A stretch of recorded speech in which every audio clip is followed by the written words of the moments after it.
for joining. We're going to start in the room with questions. Can we get hands? Thank you.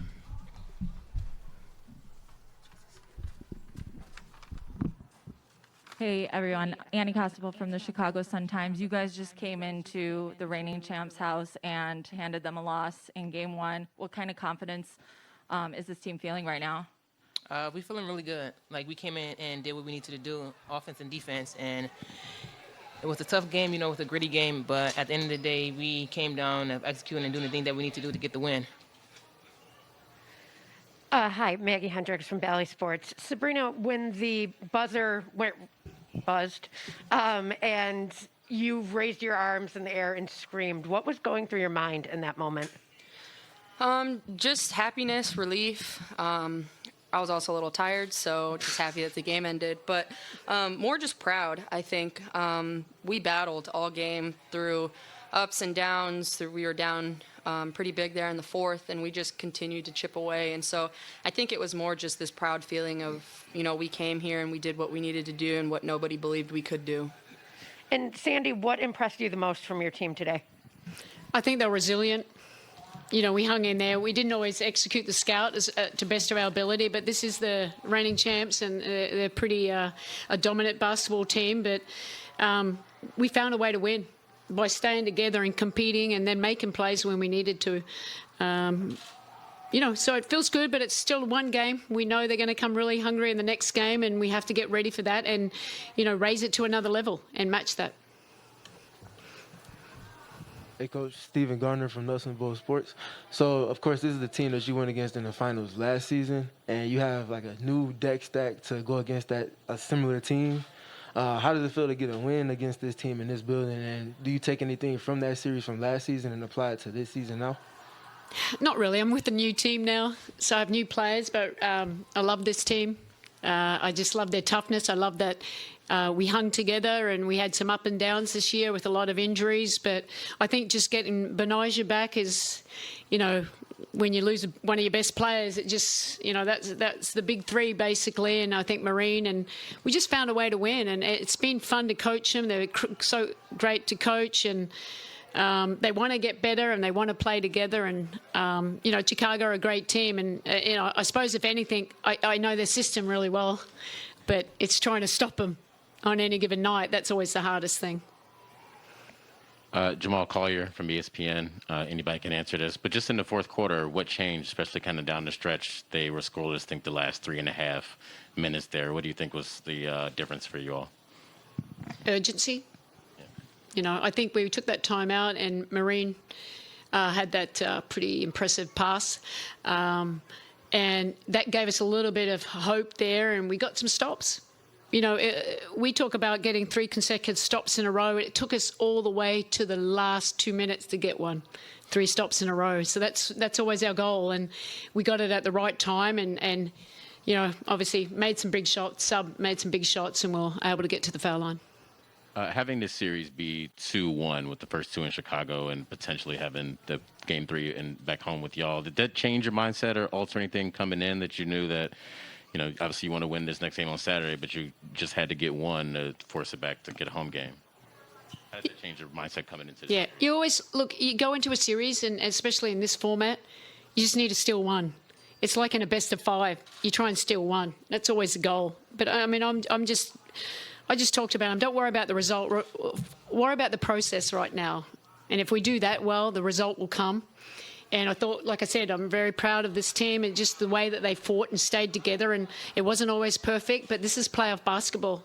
We found a way to win. So, now you just got to get up for the next game. It's best of 2, but we know if we can win and we can advance. But, we know we'll be ready, but I know they'll be ready too.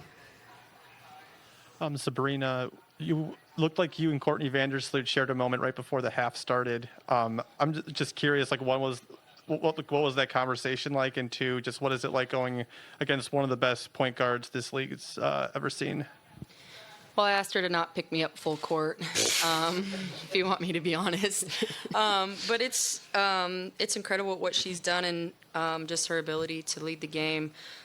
we kind of share a connection, both coached by the same college coach, and so have had just a good relationship. And I'm able to watch what she's been able to do in this league, and to do it every single night, night in and night out, and excel at the highest level, win championships and all that. So for me, it's just what she's done on the court, but also the person that she is off the court, and I'm able to kind of emulate that and really respect that as a player.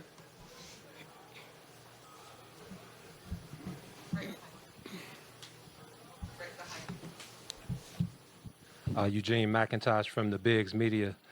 Sabrina, I'm pretty sure you've seen every gimmick defense and every scheme possible. What's the biggest adjustment that you've made after seeing all of that? I think we've collectively made really good adjustments of just being able to read and react in real time to what defenses are throwing, and also just being able to use that to our advantage, whether it's a trap, a hard hedge, going over. I think we're all able to really understand what we need to do to kind of counteract all of those actions, and use that to the best of our ability to get open shots for Tosh, Stephanie, whoever's on the floor. And so I think that's something that we've continued to grow in that category, but we're getting better every game.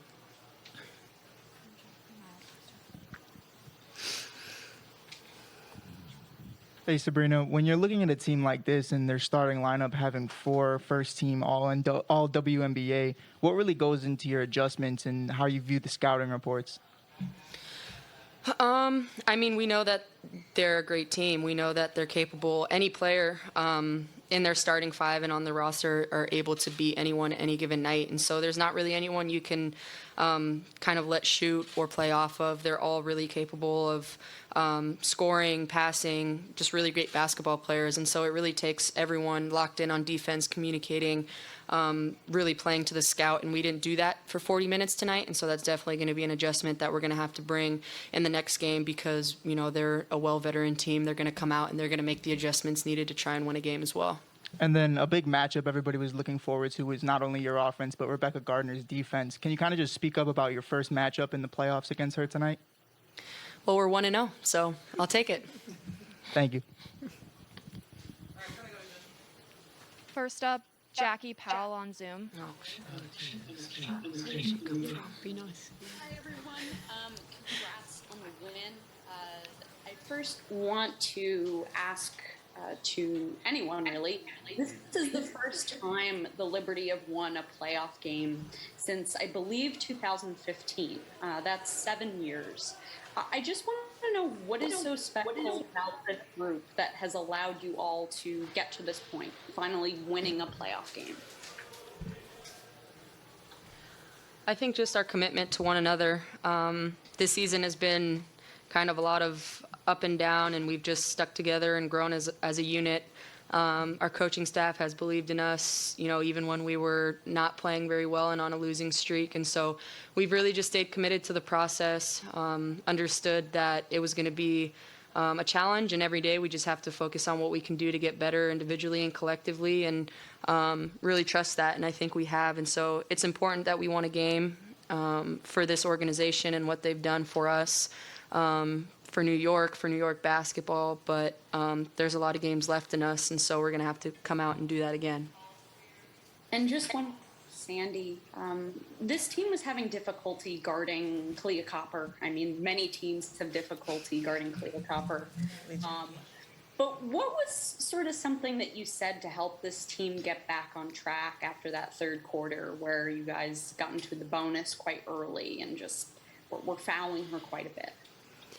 Yeah, look, you can't guard her one-on-one. She's an elite player and she's very athletic. And, you know, I just thought we were creating a little bit too much. We weren't pushing her into the crowd. We weren't congesting her as well as we wanted to. So it's just doing your work early and, you know, just trusting the players behind you. And I think, you know, she still scored 21, but we kind of limited it a little later in the game and brought a little bit more help and made someone else try and shoot the ball.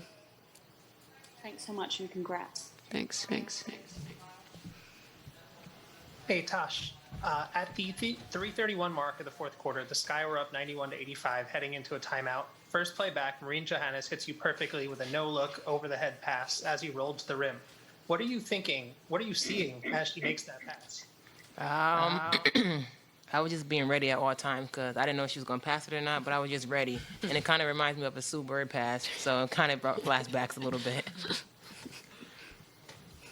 Thank you. And Sabrina, I wanted to ask you about about Steph Dolson's play tonight, because she had 5 straight points to start the second half to help settle the team in, 13 on the game with 3 threes. Just how big was her aggressiveness and willingness to shoot, especially with how much Chicago was trapping you on the perimeter? Yeah, she's the glue to this team.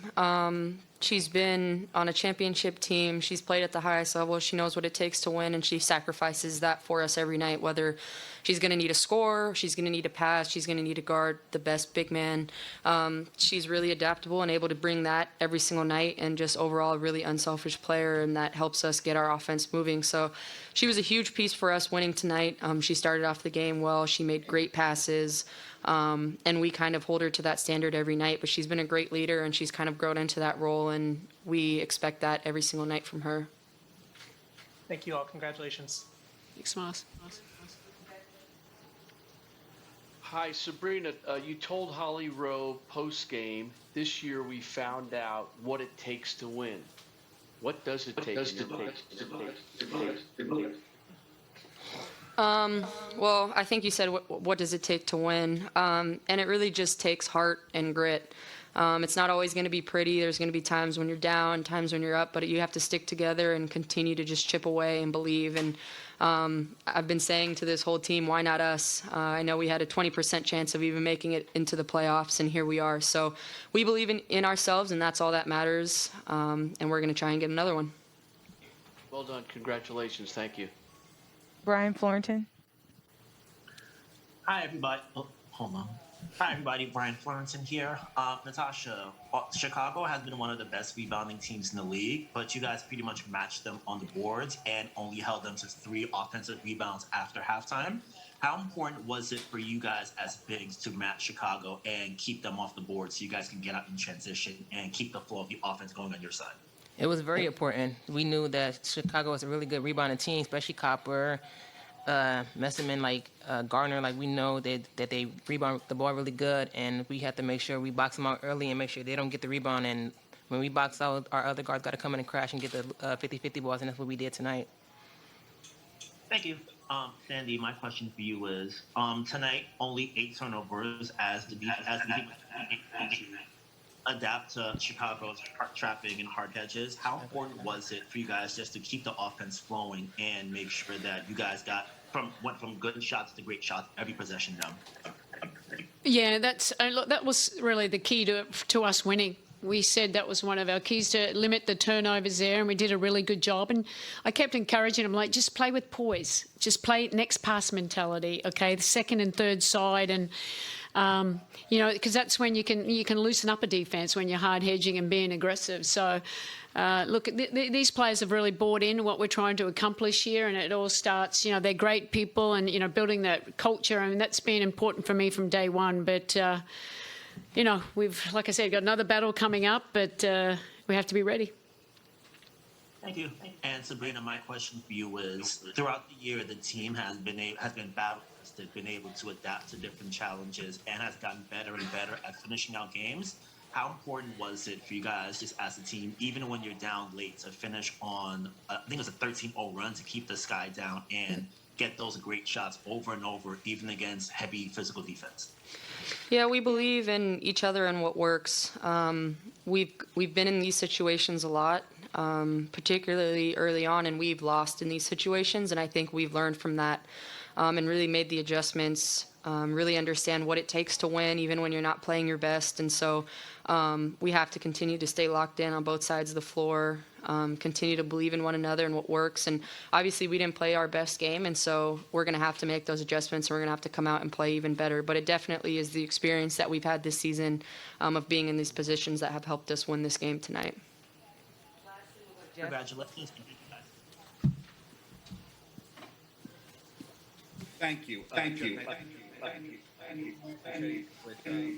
Welcome.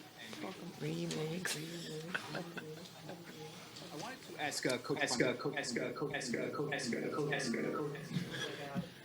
Coach or Ionescu? One of us. Okay, That's it. That's it. And that's a wrap. That's a wrap. I'm sorry, can you guys hear me?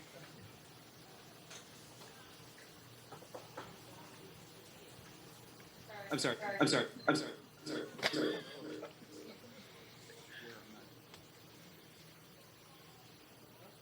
I'm just gonna type. Smart.